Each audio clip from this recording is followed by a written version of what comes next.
Bonsoir tout le monde, hein. Bienvenue au Meetup Beyond Scrum Mastering. Je voulais juste vous dire un petit mot sur le Meetup pour les gens qui nous rejoindraient pour la première fois. Ça fait bientôt 2 ans, même un peu plus qu'on existe.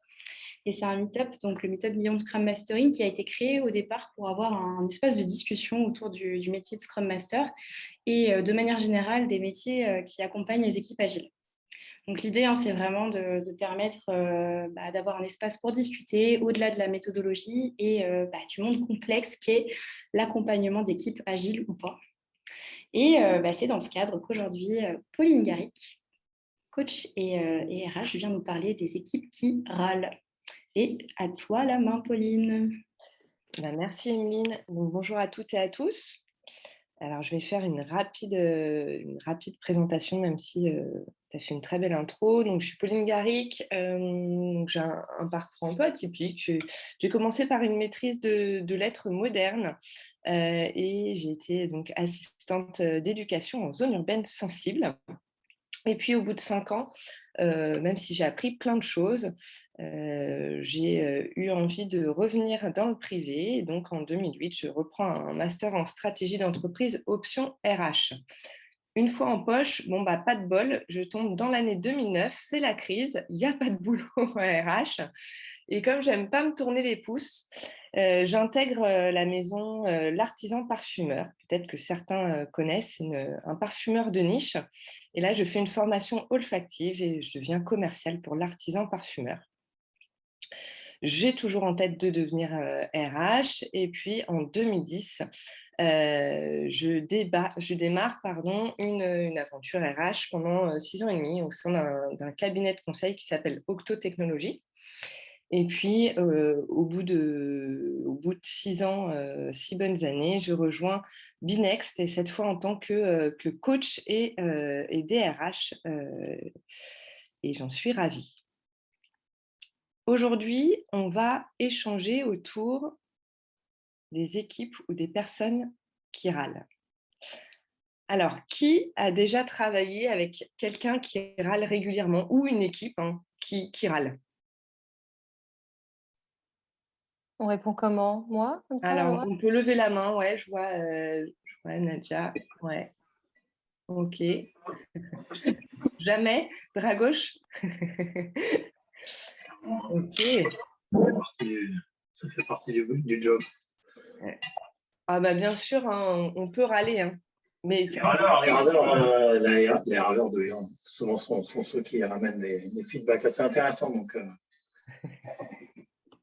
c'est pour ça qu'on est là, pour voir un peu quels outils on peut utiliser.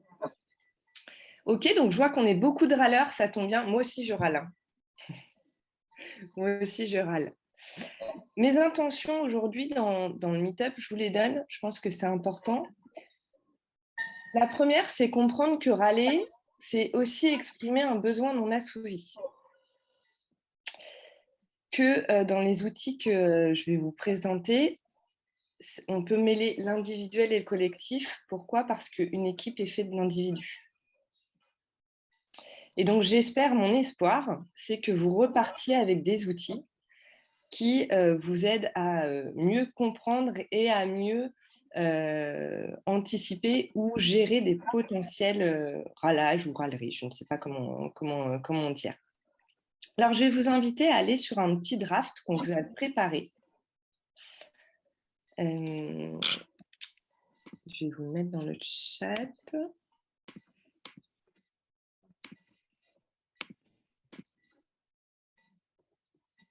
J'arrive pas. Emeline, si tu sais me mettre dans le chat, s'il te plaît. Ouais, merci beaucoup.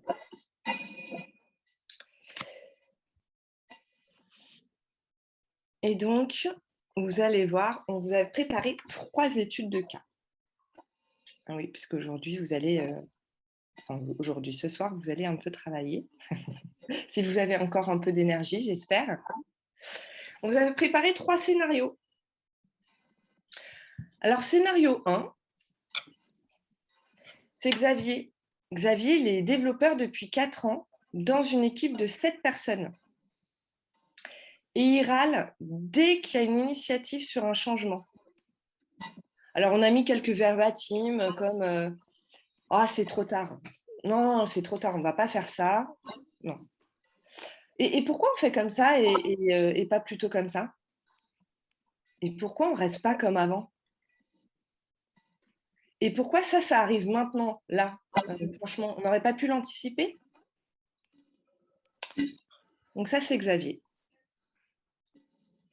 Deuxième cas, on a Julia, qui est dev depuis 3 ans, et Thomas, qui est PO depuis 7 mois. Et ils ont une tendance fâcheuse à saboter le projet en étant de mauvaise volonté sur la moindre initiative et sur les moindres décisions. Donc, on peut observer sur du non-verbal quelques sourires en coin dès qu'on a des décisions qui sont prises individuellement ou de manière collective. On peut avoir des verbatims comme « Ah non, là, je ne peux pas, je suis sous l'eau ». Ou vous savez, les haussements de sourcils, un peu comme ça, là, avec un petit soufflement derrière. Qui ne l'a pas déjà fait? Qui ne l'a pas déjà fait? Ou on peut voir des échanges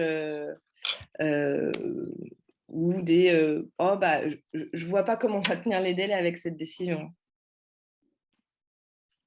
Est-ce que ça vous parle déjà un petit peu ces deux cas? C'est du vécu ou pas? Oui, ok. J'enchaîne sur le troisième cas. Ah ben là, on n'a plus une, plus deux, mais on a toute une équipe qui se plaint. PO et Scrum Master inclus. Et là, on arrive sur des verbatims comme non, mais de toute façon, là, on n'a pas envie, puis ça ne sert à rien. Ou on n'a pas de vision, de toute façon, on ne sait pas où on va. Alors, de toute façon, tout est piloté par les chiffres.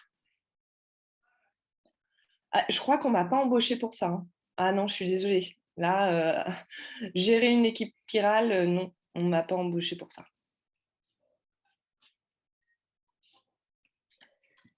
Ok, je vous ai mis un petit peu dans le bain. Ça va être vos études de cas. Vous verrez, je vais vous présenter des outils. On vous a préparé une petite boîte à outils en dessous, mais on va revenir à un petit peu de théorie. Qui a mis son micro dans ma mission? Ah, je ne sais pas. Alors, le déclencheur, en fait, il y a toujours un déclencheur. Râler, c'est exprimer un besoin non assouvi. C'est une manière de transmettre un sentiment qui n'est pas toujours compris d'ailleurs et qui n'est pas toujours, alors non pas assouvi, mais pas toujours assumé, autant pour moi. Et c'est un moyen d'alerter sur un dysfonctionnement. En tout cas, ce qui nous paraît être à ce moment-là un dysfonctionnement. Donc, les moments où on râle, où il y a Xavier ou Thomas ou qui sais-je qui râle, c'est un moyen de communiquer. Alors, qui n'est pas toujours agréable, je vous l'accorde, mais par moments, on fait un peu comme on peut. Et je voulais vous parler d'un modèle que j'ai trouvé fort intéressant. C'est le modèle Rogne. Et ce modèle, en fait, il est issu d'un psychologue qui s'appelle Robin Kowalski et qui définit 5 raisons principales qui expliquent pourquoi on se plaint. Alors, comme ce n'est pas toujours facile à retenir, on a de la chance. On a Will Bowen qui a classé ces 5 raisons principales sous un acronyme qui est quand même beaucoup plus facile à retenir et qui s'appelle ROGNE. Et puis en plus, c'est assez pratique parce que ça fait penser à grogne. Donc, vous enlevez le G, puis on est bon. Alors, ROGNE, qu'est-ce que ça veut dire? Ça veut dire que R, c'est comme recevoir de l'attention. Donc, par moment, ce que nous explique Robin Kowalski, c'est que par moment, on va râler parce qu'en fait, on a envie de recevoir de l'attention. Et que ça va être un moyen pour nous de dire « Hey, je fais partie intégrante du groupe. Ouh, je suis là. » O comme occulter sa responsabilité. Parce que par moment, se plaindre, ça va être aussi un moyen de se dédouaner. Par exemple, en accusant la lenteur de l'administration. Même si ça peut être vrai. Par moments, c'est vrai qu'à la Poste, ils sont particulièrement lents. Mais ou de l'incompétence d'un collègue qu'on trouve incompétent à un moment donné. Donc, ça va être un moyen pour nous, en fait, de nous dire « Ah ben non, mais là, je pouvais pas bosser. » On justifie une inaction. Je ne pouvais pas le faire. Bah oui, parce que là, j'étais bloquée, on voit bien. Ce qui est intéressant d'ailleurs, c'est que dans cette inaction-là, on pourrait aller, je ne sais pas, demander justement de l'aide. Ou... Non, là, non, c'était trop compliqué. J'ai comme généré de l'envie. Alors, ça veut dire quoi, générer de l'envie au moment où je râle? Ça veut dire, par exemple, que mon partenaire, il est désordonné. Et au moment où je vais dire ça, ça va être une manière de dire que, par contre, moi, je suis ordonnée et j'ai un goût vraiment important pour le rangement. Et c'est un phénomène qui est souvent inconscient. On est poussé par l'envie secrète d'être apprécié de tous sur quelque chose qu'on fait bien, mais qui n'est peut-être pas assez noté par l'équipe ou par notre collaborateur. N, comme nourrir son pouvoir. Alors, nourrir son pouvoir, ça veut dire quoi? Ça veut dire que, en fait, si je m'assure un peu une place de chef ou si je vais trouver des alliés sur mon râlage ou ce qui m'embête, je vais créer un ennemi commun. Et ça va être assez pratique de créer un ennemi commun. C'est ce qu'on appelle le bouc émissaire. Ça va être une manière de se serrer les coudes dans l'adversité. Alors, par moment, ça ne va pas fonctionner, mais je vais quand même râler très, très fort sur une personne en particulier pour essayer de rallier l'équipe ou quelques personnes autour de ça. Et puis, je vais créer de la cohésion. Et eux, comme excuser une piètre performance. Alors, ça veut dire que, contrairement à la personne qui se plaint pour justifier son inaction, celle qu'il fait pour excuser sa piètre performance, elle va plutôt évoquer des circonstances atténuantes pour expliquer son échec. Ouais, mais en ce moment, là, j'avais pas vraiment les bons chiffres. Et puis, au-delà de ça, je suis un peu fatiguée. Enfin, en ce moment, je ne suis pas dans mon assiette. Mais je ne vais pas faire en sorte de le communiquer avant ou je communique après. Et je râle là-dessus. Et je suis vraiment fatiguée. Alors, une fois qu'on s'est partagé ce modèle-là, c'est très chouette. Mais qu'est-ce qu'on en fait? Moi, ce que je vous propose aujourd'hui, c'est déjà de diagnostiquer. OK, qu'est-ce qui se passe? J'observe qu'on râle. Est-ce que c'est râler collectivement ou est-ce que c'est une seule personne qui râle? Et puis, selon le contexte et la maturité du collectif, les questions, elles vont pouvoir être autour de est-ce que c'est une séance d'amélioration de mode de fonctionnement de l'équipe qu'il faut, ou est-ce que c'est un entretien individuel avec une personne en particulier? Est-ce que c'est le bouc émissaire ou est-ce que c'est les personnes qui vont s'allier contre ce bouc émissaire?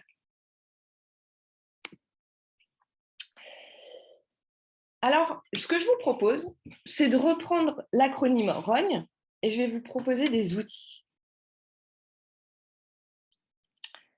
Pour le R de ROGNE, on a dit que c'était recevoir de l'attention. Alors, qu'est-ce que vous pourriez mettre en place? Tout ce que je vais vous proposer comme outils, ça peut être des outils qui peuvent être utilisés en individuel ou en collectif. On va essayer de voir les deux. OK? Recevoir de l'attention, donc, moi, ce que je vous propose, c'est les cartes des forces. Pourquoi? Parce qu'à ce moment-là, en fait, vous allez pouvoir créer dans un collectif, donc pour ceux qui ne connaissent pas, les cartes des forces, c'est un outil de psychologie positive, pardon. Et donc, ce que je vous conseille, c'est de prendre un facilitateur externe ou idéalement le Scrum Master.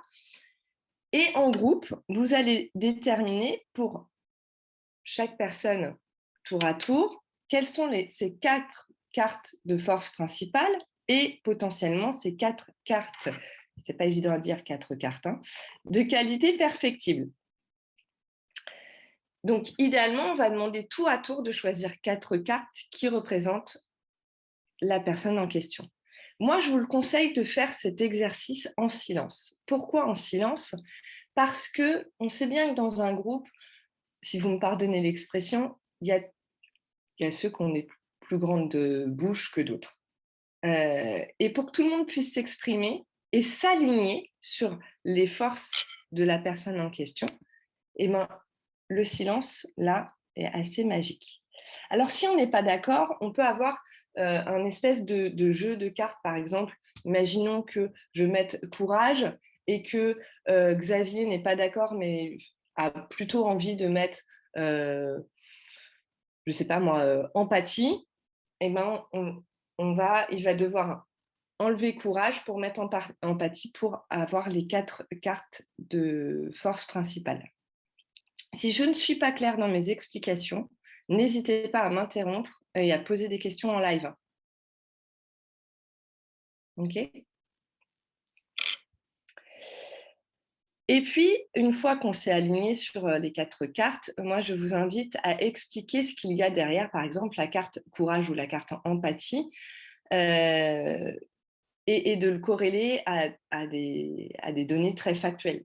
Là, je t'ai trouvé très courageux d'avoir osé faire un feedback à Daniela qui n'est pas toujours facile, et tu as pris ton courage à deux mains et tu l'as fait.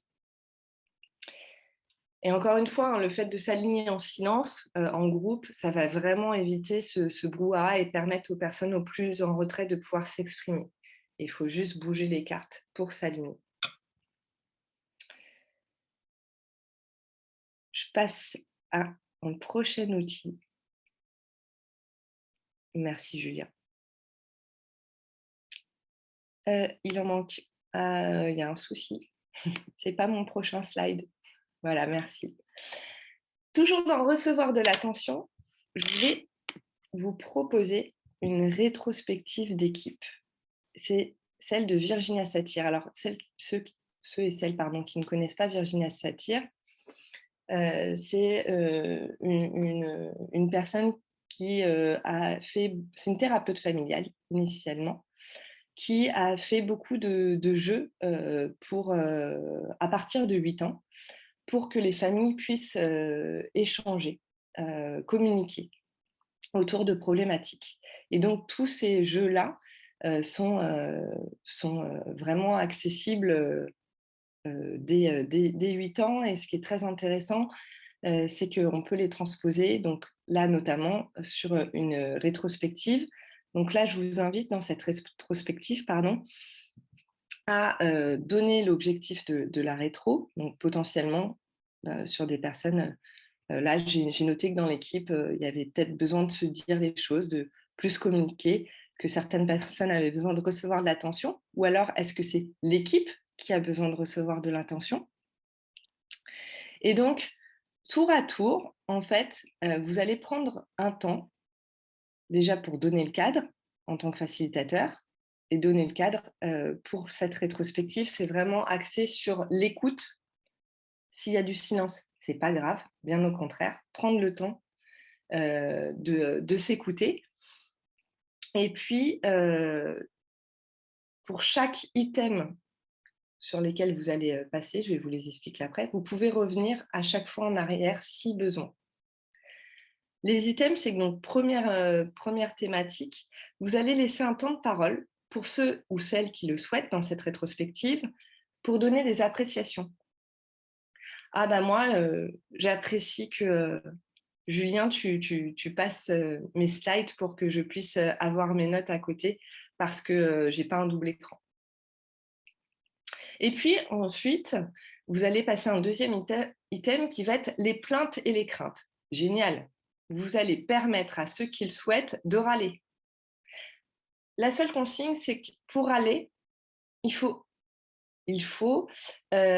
proposer une initiative. Par exemple, moi, je me rends compte qu'en ce moment, je suis vraiment fatiguée. J'en ai marre d'être fatiguée. Ça m'embête. Donc, je vais me coucher plus tôt ce soir. Troisième item, mystère et rumeur. Alors là, c'est de partager, tiens, il paraîtrait que Binext serait en train de se faire racheter par Octo, Accenture. Et puis, un temps pour les news. Oui, parce que c'est important de s'aligner sur les connaissances de ce qui se passe sur le produit ou dans l'entreprise. Donc, à ce moment-là, vous partagez les news. Et enfin, vous terminez par les souhaits et les espoirs. Moi, j'aimerais qu'il se passe ça. Et moi, j'aimerais bien voir arriver ça. Et donc, vous finissez par une note positive. Mais le moment des plaintes et des craintes, il va être top parce que vous allez pouvoir ouvrir la porte à ceux et celles qui râlent en essayant de les amener sur quelque chose de constructif. J'ai fait à plusieurs reprises cette rétro et vraiment, je vous la conseille, elle est vraiment top. Vous apprendrez plein de trucs sur l'équipe et c'est une vraie soupape quand il y a un besoin de recevoir de l'attention ou de l'écoute de la part d'équipe ou de personnes dans l'équipe. On va passer à occulter sa responsabilité. Alors, occulter sa responsabilité. Vous vous souvenez, c'est le moment où on dit « ouais, mais là, je ne pouvais pas faire ça ». Donc, moi, ce que je vous propose à ce moment-là, c'est de revenir sur un delegation board.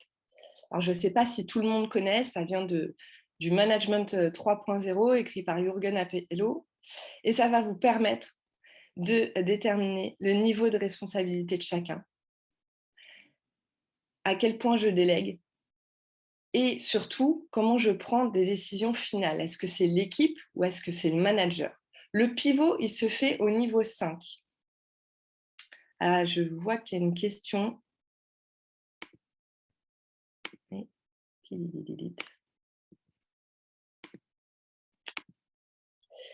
N'hésitez pas à me couper à l'oral pour que je puisse... Tu veux qu'on te la lise, Pauline, la question? Non, vas-y. Cette rétro ne serait pas un peu de solution focus pour l'interrogation?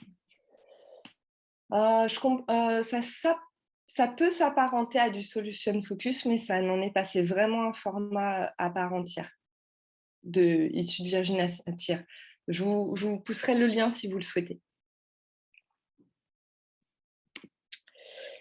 Je reviens sur occulter sa responsabilité. Donc là, c'est le moment où on se dédouane, donc c'est un moyen de justifier son inaction. Donc c'est peut-être le moment de revenir sur la responsabilité, le niveau de délégation de chacun et qui est garant de quoi. En parlant de qui est garant de quoi, je passe assez vite parce que j'imagine que tout le monde connaît le delegation board, mais si vous ne connaissez pas et que ça va trop vite pour vous, n'hésitez pas à m'interrompre. Je continue toujours sur occulter sa responsabilité. Et ce que je vous propose, c'est un give and take. Alors, Julien, si tu peux, merci beaucoup. Alors, c'est un atelier qui va durer entre 1 heure et 1 heure et demie.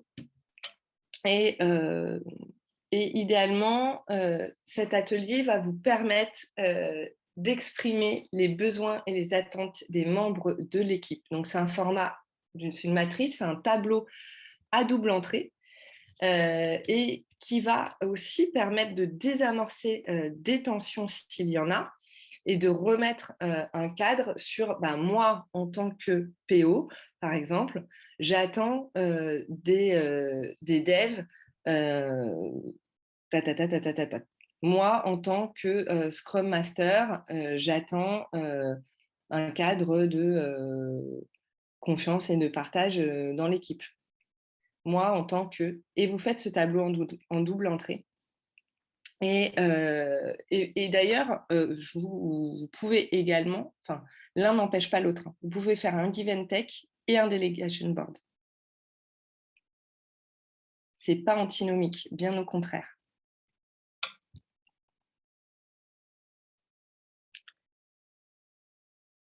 Sur générer de l'envie.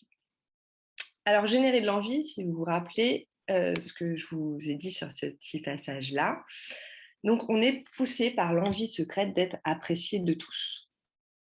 Donc, quelque part, on peut faire les hypothèses suivantes, qu'on a besoin de feedback. C'est le moment d'utiliser la communication non violente. Le principe de la communication non violente, c'est de comprendre l'émotion ressentie et d'en détecter le besoin inassouvi pour proposer une alternative.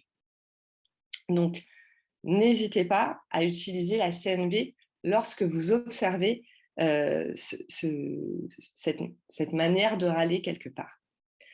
Un autre truc qui peut être sympathique et que j'ai déjà utilisé à plusieurs reprises chez des clients, c'est l'arbre à merci. Alors, ça paraît tout bête, mais souvent, ce que je peux observer, c'est qu'on a des équipes qui peuvent râler par manque de reconnaissance, et ça marche aussi individuellement. L'idée, c'est de dessiner un arbre sur une grande feuille de post-it, de le mettre dans un lieu de passage, alors ça peut être la cuisine, le couloir, etc., et d'encourager les initiatives et les feedbacks confirmatifs qui ne sont pas toujours naturels. J'aurais très bien pu mettre le lendemain sur l'arbre à merci, merci Emeline de lire les questions dans le chat pour que je puisse continuer ma présentation et la dérouler sans faire des allers-retours. Et donc, vous laissez cet arbre à merci-là, et en termes de fréquence, ce que je vous conseille, c'est une fois par mois, de soit lire les post-it à la fin d'une rétro, soit de faire, si vous en êtes garant, de faire un petit récap ou envoyer la photo par mail à l'équipe. Et puis, comme ça permet d'enlever les vieux post-it et de repartir sur des nouveaux. Et en général, 1 mois, c'est pas mal. Ou alors, vous le faites en fonction de votre sprint.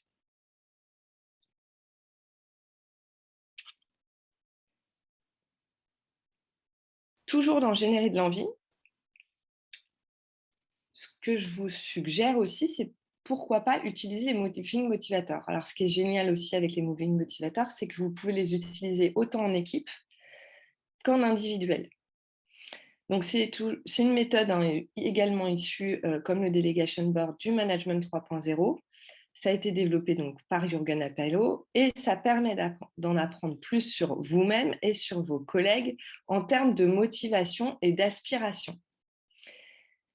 Donc, l'idée, c'est de classer les cartes par ordre d'importance, du plus important au moins important, et d'expliquer pourquoi, par exemple, la liberté, puis les relations, puis le but sont plus importants pour moi que la curiosité ou le statut ou le pouvoir, etc., etc. Bien évidemment, ça me paraît logique, mais je tiens quand même à le répéter, pas de jugement sur les cartes, mais plutôt en apprendre plus sur le fonctionnement de l'équipe ou de la personne dans l'équipe qui fait ces moving motivators. Ça va vraiment vous aider à identifier les axes de motivation de la personne. Et je me dépêche parce que je vous prends beaucoup de temps sur la théorie. Vous avez ensuite nourrir son pouvoir. Donc, nourrir son pouvoir, vous vous souvenez, c'est trouver un bouc émissaire, par exemple, ou aller sur une personne et dire bah non, elle ne fait pas ci, elle ne fait pas ça, etc. etc. C'est trouver un ennemi commun. Et donc, ça fait écho au triangle dramatique ou triangle de Karpman avec la victime, le persécuteur et le sauveur, où tous les trois donc, jouent un jeu au jeu psychologique. Donc la victime, c'est celle qui va aller chercher un sauveur et un persécuteur, parce que sinon il n'y a pas de triangle. Et cette victime, en verbatim, elle pourrait dire « Oh là là, pauvre de moi ». Donc c'est la victime, elle va vraiment être incapable d'agir, elle va attirer le sauveur, elle va être dépendante de ce sauveur et elle va surtout appeler quelqu'un à être persécuteur. Le persécuteur, donc c'est celui qui pourrait dire tout est de ta faute, il va chercher ce bouc émissaire il va culpabiliser bien évidemment la victime. Et c'est celui qui va être souvent frustré ou en colère et qui va agir, être dans l'action par rapport à cette victime. Et puis le sauveur, alors malheureusement le sauveur, c'est peut-être le pire rôle des trois, c'est celui qui dit « laissez-moi vous aider ». Pourquoi le pire ? Parce qu'il peut être passé assez rapidement dans le rôle de victime ou de persécuteur en fonction.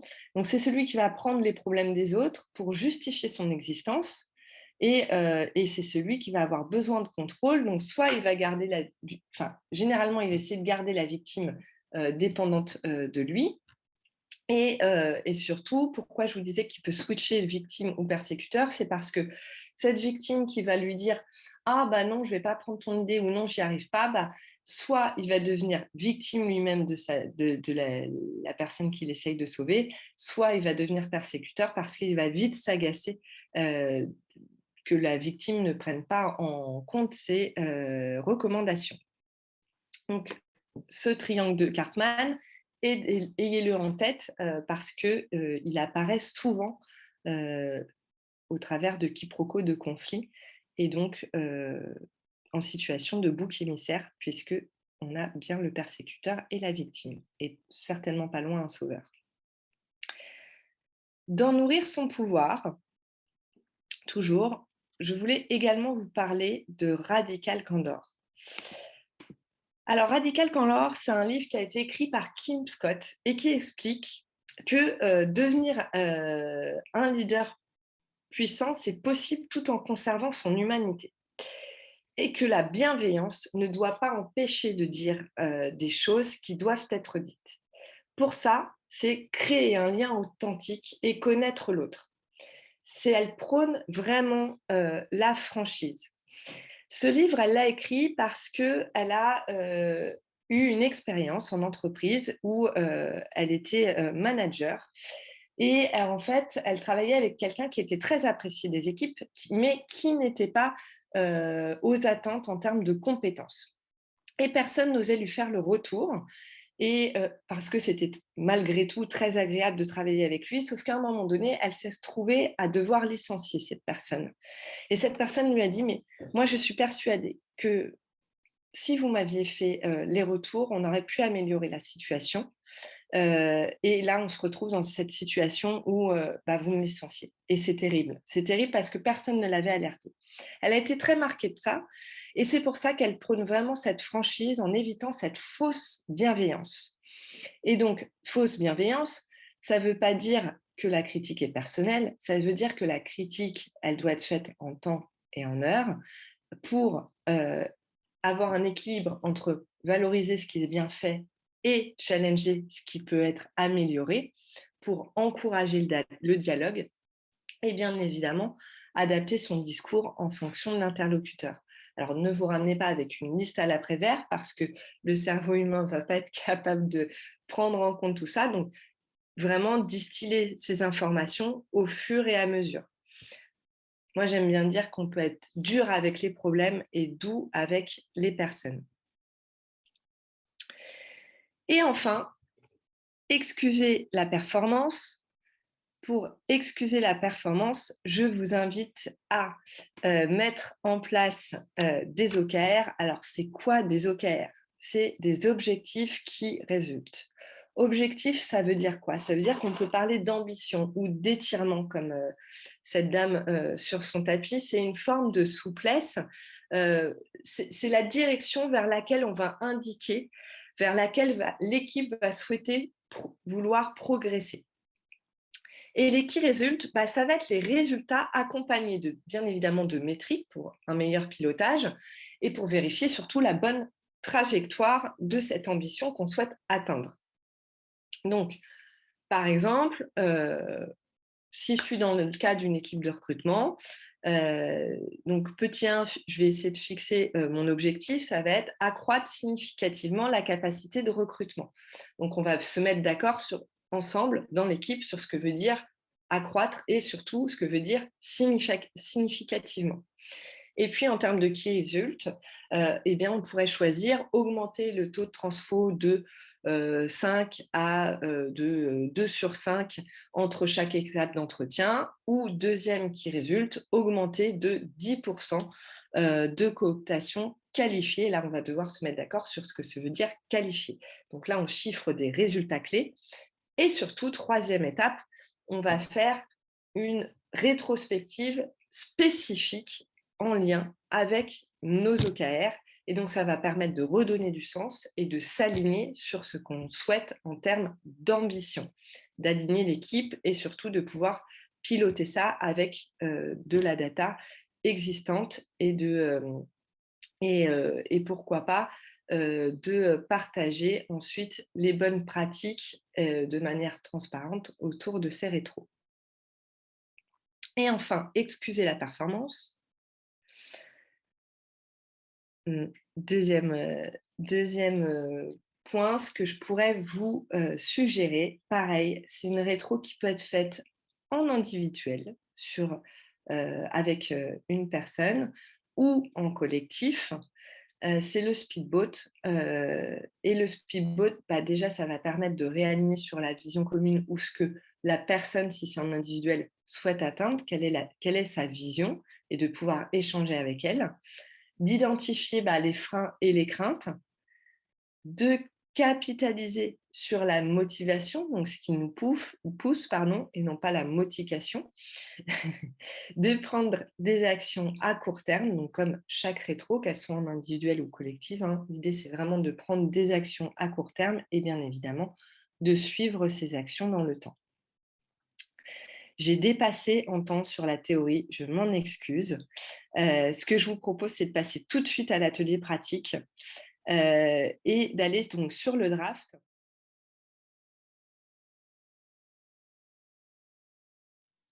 Ok, est-ce que quelqu'un, du coup, sur la salle 1, scénario avec Xavier, veut bien...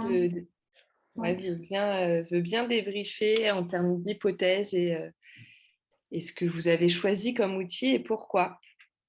Oui, j'ai la joie d'avoir été désignée. Alors, donc nous, on avait Xavier, développeur depuis 4 ans dans une équipe de 7, et il râle dès qu'il y a du changement. Pourquoi on fait ci, pourquoi on ne reste pas comme avant, donc par rapport à ça, nos hypothèses, c'est que il y a un problème au niveau de l'envie.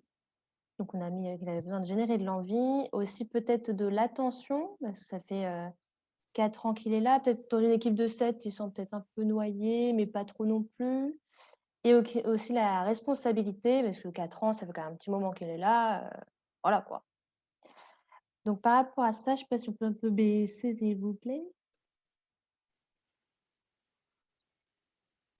Merci. On a fait un chapitre 0 avant tout.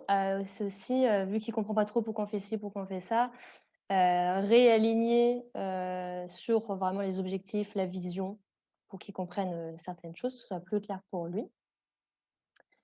Si jamais mes compères peuvent compléter, si j'oublie des choses, n'hésitez pas. Pour générer l'envie, ce serait plutôt au niveau des cartes force, pour bien réappuyer sur les qualités et les qualités à améliorer.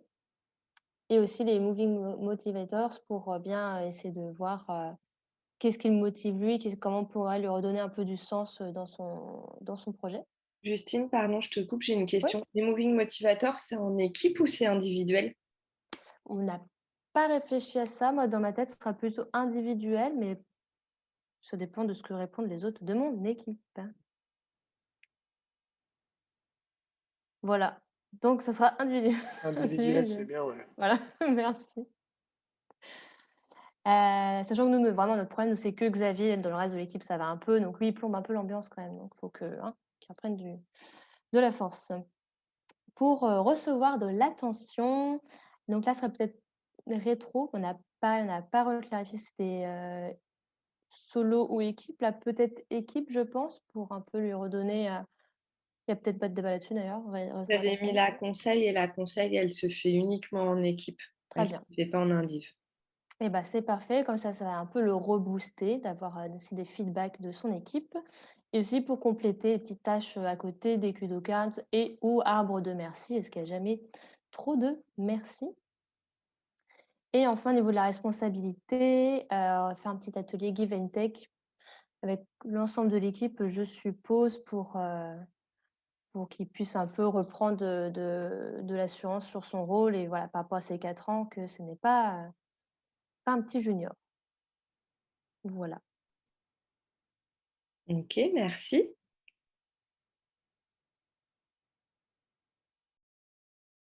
Est-ce qu'il y a quelqu'un qui veut se lancer sur salle 2, scénario 2? Est-ce que c'est peut-être pas plus intéressant de rester sur le scénario 1 s'il y avait une autre salle dessus? On peut. La salle 4 qui était sur le scénario 1, du coup. Ouais. Eh bien, salle 4, c'est à vous.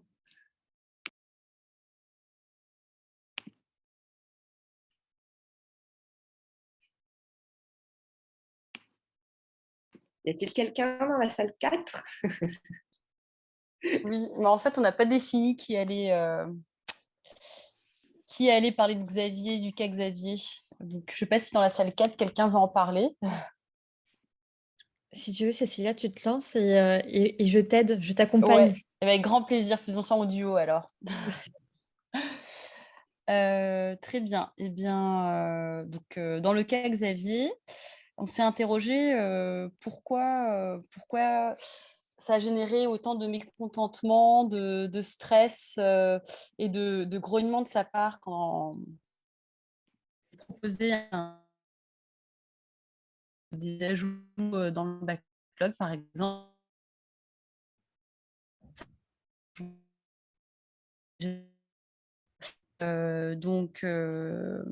Dans le Rogne, il y a recevoir de l'attention, on s'est dit aussi générer de l'envie, et puis peut-être qu'il grogne quand il y a du changement parce qu'il y a des choses qui ne font pas sens, un manque de vision, un manque de compréhension par rapport à ce qu'on lui demande. Pour répondre donc, à ces 3 cartes, en réfléchissant, on s'est dit, bon, bah, peut-être que pour l'attention, ce qui serait intéressant, c'est de prévoir des cartes de force en individuel, un moving motivateur pareil pour essayer de comprendre, de trouver des tips pour lui dégager de l'envie. Donc, ça va rejoindre un peu la deuxième carte. Et de give and take. Voilà. Bah, Céline, si tu veux, je te laisse peut-être... Continuer avec Ouais. plaisir. On s'est dit aussi qu'il il manquait peut-être d'envie. Et c'est pour ça que, notamment quand il disait pourquoi changer, on était bien comme ça, etc. Donc là, l'idée, c'est de co-construire avec lui la vision projet pour qu'il puisse se sentir plus investi dans le projet. Donc c'est pour ça qu'on a mis la carte OKR qui permettrait du coup de l'investir, de pouvoir participer aux différents impacts du projet. Et aussi, du coup, la carte User Guide to the Future, que, ma foi, je connais très peu. Mais celui qu'il a mis dans notre groupe, je pense que ça sera un plaisir pour lui d'expliquer ça. Oh, cette patate chaude. C'est un relais. Ouais. User Guide to the Future, en gros, en 2 mots, l'idée, c'est d'essayer de prendre conscience ce que le changement va changer, alors soit dans notre vie, soit dans la vie de nos utilisateurs ou de nos clients, ou de nos bénéficiaires. Et l'idée, c'est de prendre vraiment un temps pour définir cet impact-là, pour essayer de revenir peu à peu dans le présent, en se disant, du coup, quel est le plan d'action pour s'en rapprocher. Voilà.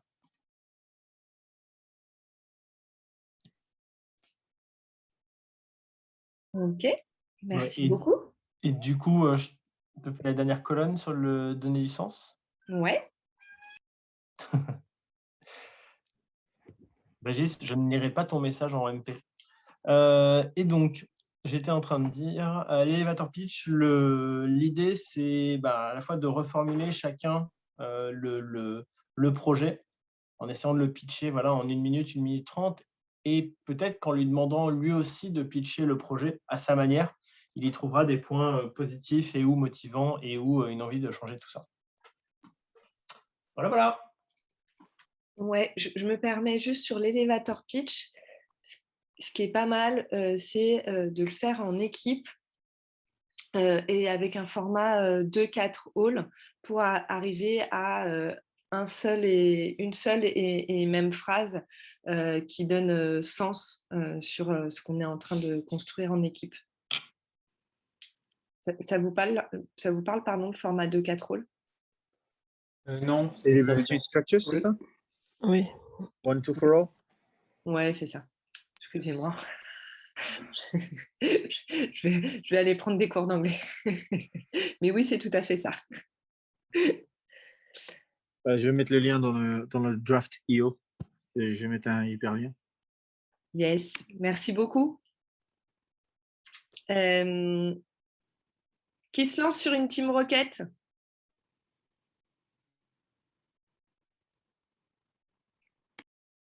Ao, Delia, vous êtes toujours là? Oui, toujours là. Bon, bah, on a été nommé, donc. Je balance. Je balance. On a eu pas mal de discussions. Après, c'est vrai qu'on n'avait pas fait le rapprochement. On s'était posé la question de est-ce qu'ils étaient en concurrence ou en partenaire. Donc, vous avez répondu à la question. Donc, ils sont en partenaire dans le négatif. Donc, on s'est pas mal focus sur d'abord le fait de leur réaction. C'était quand ils se regardent, haussement de sourcils. C'est plutôt des signes d'occultation de la responsabilité, des responsabilités. Donc, on s'était dit qu'ils s'attendaient peut-être des choses les uns les autres. Donc, on a proposé pour ça un delegation board. Donc, pour définir... alors, je me souviens bien... Stop. Oui, vas-y. Ah, pardon. Non, c'est pas pour moi. Là, c'est autre chose. Oui, pardon, excusez-moi. C'est pas pour moi. Donc, désolé. Non, c'est rien, c'est pas grave. N'hésitez pas à me couper, hein, l'équipe, hein, si je dis des conneries ou si vous souhaitez compléter. Donc, pour voir donc un delegation board individuel pour voir définir le comportement de chacun sur le travail, sur les responsabilités. Donc, voilà. Ensuite, on a beaucoup discuté sur nourrir le pouvoir, sur ce que ça cache derrière. Donc, on a échangé sur est-ce que on s'est posé la question de est-ce qu'il n'y a pas une problématique d'attente envers les uns les autres dans l'équipe? Est-ce que c'est clair pour eux? Est-ce que voilà, ils sont dans leur coin en train de s'attendre à des choses? Mais en fait, non, ils sont plutôt alignés sur les attentes. Mais c'est bien aussi de les éclaircir avec un give and take. Est-ce qu'ils sont vraiment ensemble sur les attentes, sur le fonctionnement? Donc voilà. Et je pense qu'en y réfléchissant, bref, je vais aller au bout de tout ça. Aussi avec les Moving Motivators, plutôt là, est-ce qu'ils sont alignés sur les motivations? Là, on va plutôt travailler sur un Moving Motivator d'équipe pour voir s'ils sont alignés sur leur réalisation, sur ce qu'ils font tous les jours. Est-ce que ça a du sens? Est-ce que ça les motive toujours autant? Ou ils sont à la recherche d'autre chose. On a aussi sélectionné excuser une piètre performance. Ça cache aussi parfois le fait d'être démotivé par ce qu'ils font. Peut-être que ils n'arrivent pas à livrer correctement leurs choses, leur réalisation. Je ne sais plus le verbatim qui nous a dirigé vers ça. Est-ce que tu peux remonter, Julien, sur le plus haut? Merci. Oui, le coup de « je suis sous l'eau », je ne vois pas comment on va tenir les délais avec ça. Peut-être qu'ils ont des objectifs qui sont intenables et ce qui les pousse à les démotiver. Est-ce que tu peux redescendre, s'il te plaît?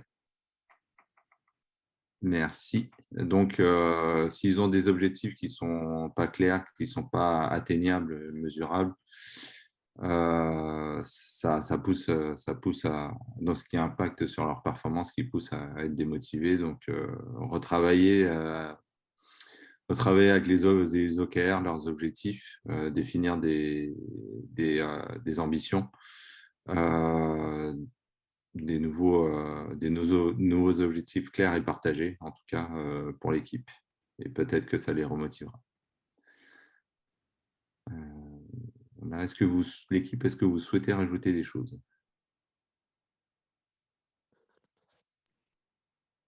Qui ne dit mot consent? Que dire de plus? C'était un super débrief. Merci. Merci Pardon à vous. pour le cri tout à l'heure. N'hésitez pas en tout cas à ajouter de l'information sur les sujets. Je pense qu'on en a plus discuté, donc j'ai essayé de me souvenir par rapport à... Malheureusement, j'ai un cerveau qui ne fonctionne pas à la fois à la réflexion et à l'enregistrement de ce que vous dites. Merci à vous. Merci à vous. Deuxième équipe, Team Rocket.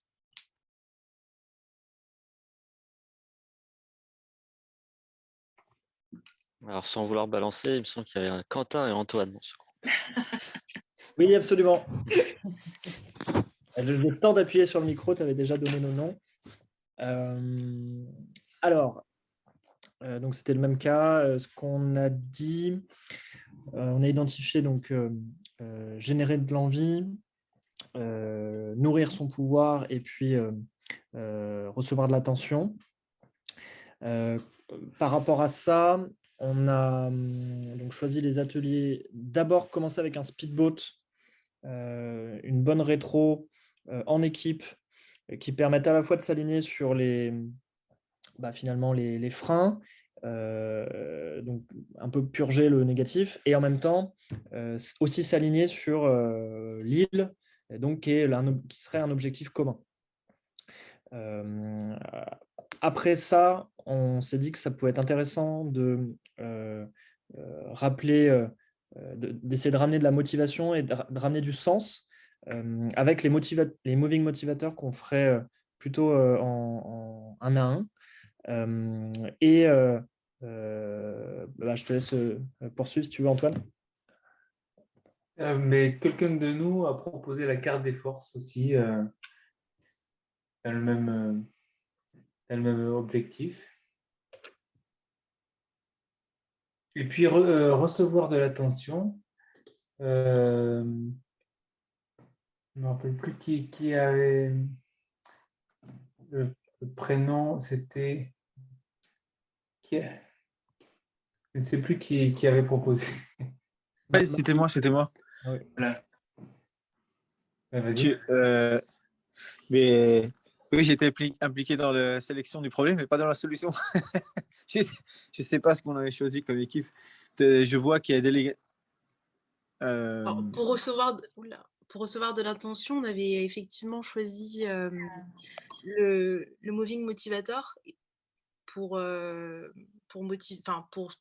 peu sonder les motivations de ces deux individus et aussi pouvoir les mettre en perspective lors d'un one-to-one, ce qui leur permettrait aussi d'avoir de l'intention, soit d'un supérieur hiérarchique ou d'une personne externe à l'équipe, et pouvoir exprimer un petit peu plus ce qui les draine au quotidien et même dans la vie de manière générale, ce qui permettrait de capitaliser ça pour le projet. Je ne sais pas si vous aviez d'autres idées derrière ça. Le Delegation Board, il me semble qu'on l'avait proposé par rapport justement à nourrir son pouvoir pour voir justement comment entre la délégation ou l'ordre direct, comment on se projette. Oui, C'était aussi pour la personne qui était sous l'eau. voilà. On avait choisi le delegation board pour la personne qui était sous l'eau pour voir s'il y avait vraiment un problème, qu'elle avait trop de travail qui n'était pas à elle. Et de ma part, pour l'hypothèse recevoir de l'attention, pour moi, j'étais en pleine réflexion parce que je suis très prudent avec ça, parce que je ne veux pas nourrir un monstre et nourrir une dysfonction du système. Parce qu'il faut vraiment aller au cas par cas. Il y a des individus dans certains systèmes qui demandent beaucoup d'attention, mais il faut nourrir cette demande d'attention va détruire, va empirer les choses. C'est pas une demande d'attention saine. Il faut vraiment y aller au cas par cas. Donc là, j'étais un peu bloqué, j'ai pas vu de solution.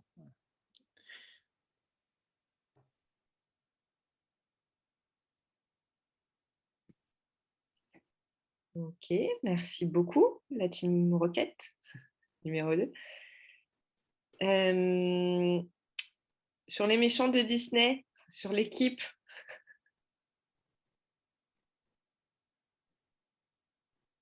Allez, du coup, je me lance. Ah, très bien, vas-y Céline, c'est très bien. Bah, Elsa, on peut le faire ensemble, il n'y a pas de souci.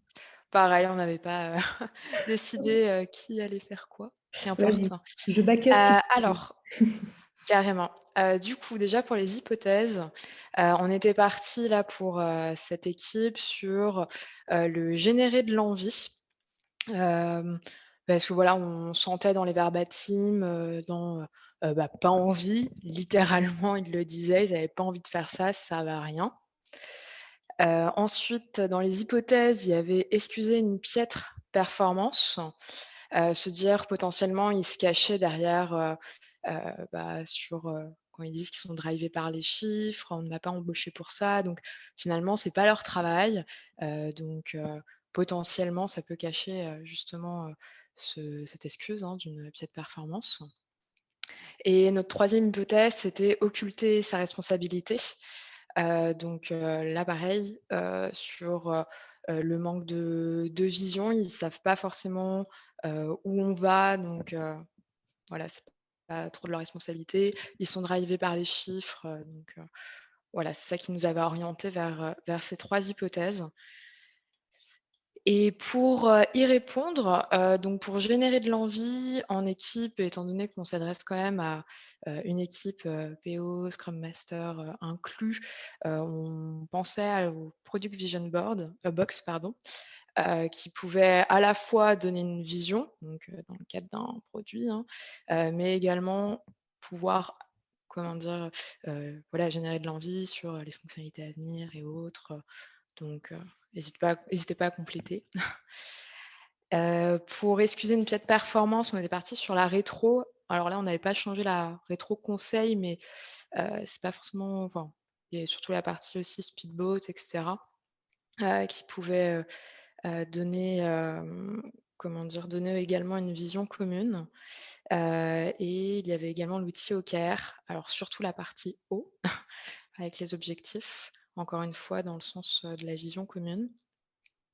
Et occulter sa responsabilité, naturellement on a pensé au delegation board qui avait été expliqué pour que chacun puisse bien se retrouver sur sa responsabilité au sein de l'organisation. Est-ce que vous voulez compléter, Elsa et donc il y a Cyril, Jennifer? C'était parfait. Et peut-être aussi dans le delegation board ou même dans l'atelier Product Vision Box, je vais y arriver, faire aussi intervenir le ou les sponsors. Excellente idée. C'est ce que je rajouterais. Merci. Dernière team.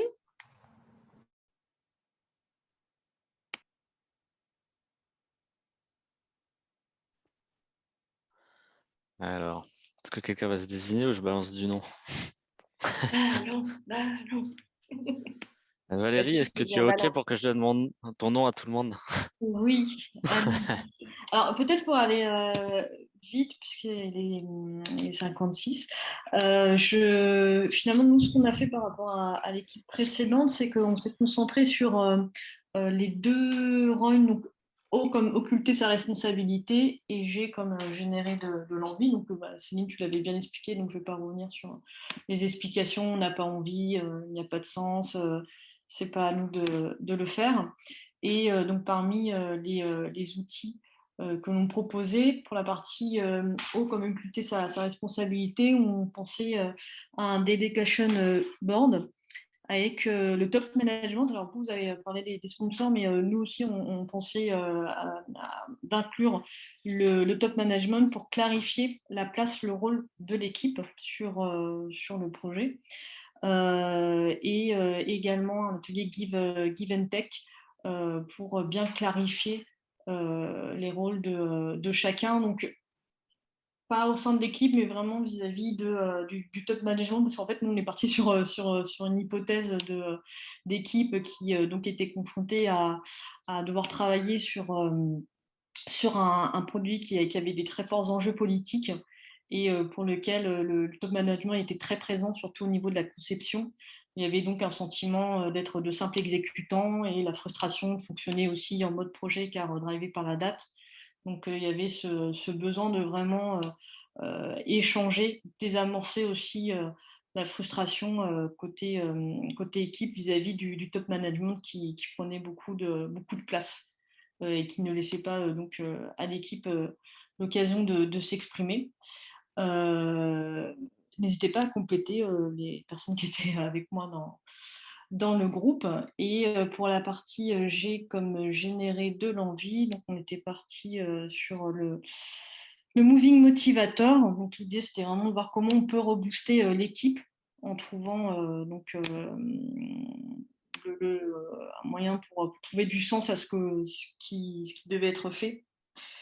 Puisque pareil, on était parti d'une hypothèse d'un projet très politique qui ne provenait pas d'un besoin utilisateur, mais d'une demande politique. Donc pour l'équipe, la frustration aussi de dire on doit travailler sur quelque chose qui n'est pas attendu, on va dire. Et enfin, le rétro-conseil. Donc l'idée, c'était de pouvoir laisser lors d'une rétro l'équipe s'exprimer sur toutes ses frustrations, tous les problèmes rencontrés sur ce projet en particulier. L'occasion vraiment de vider son sac et de prendre des actions. Et notamment, nous, c'était l'idée de se dire, de prendre le parti pris, c'est politique, on est confronté à quelque chose qui nous dépasse.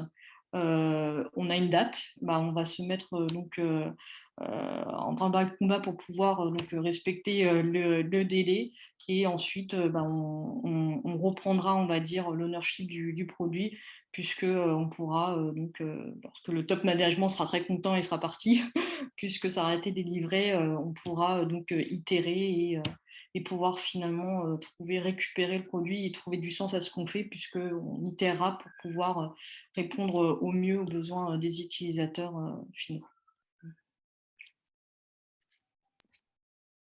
Top, merci beaucoup pour le partage. Merci à toutes et tous pour de vous être prêtés à ces ateliers. Et je vois qu'il est déjà 20h. Et je vais juste finir super rapidement pour conclure. N'hésitez pas à remplir le petit feedback wall.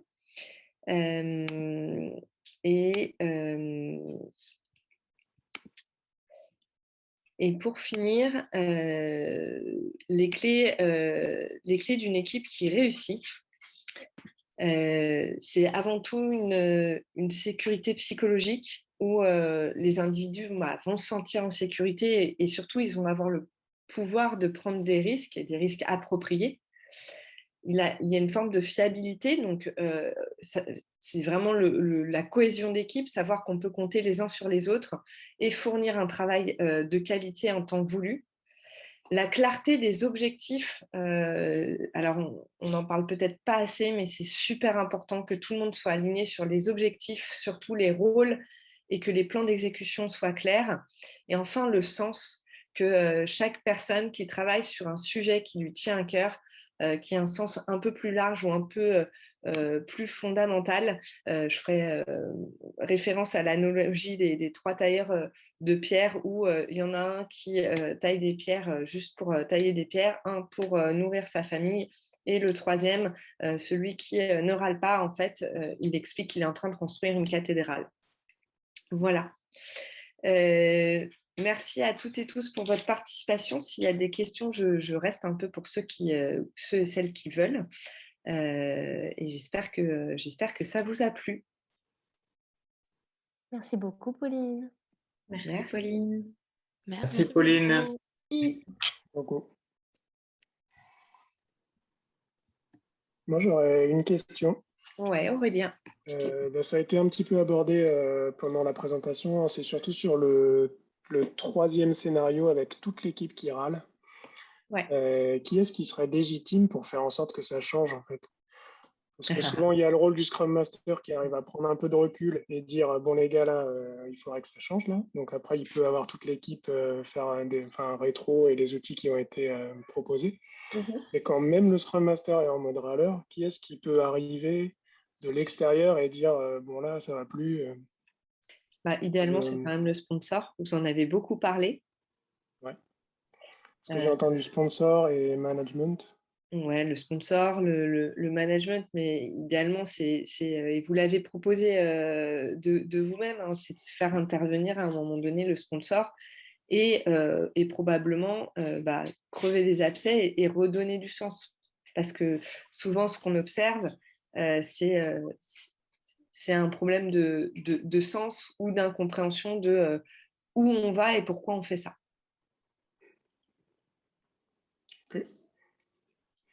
C'est un peu vague, hein, mais comme après chaque équipe. Non, mais c'est vrai que c'est très spécifique à chaque équipe, chaque situation. Donc,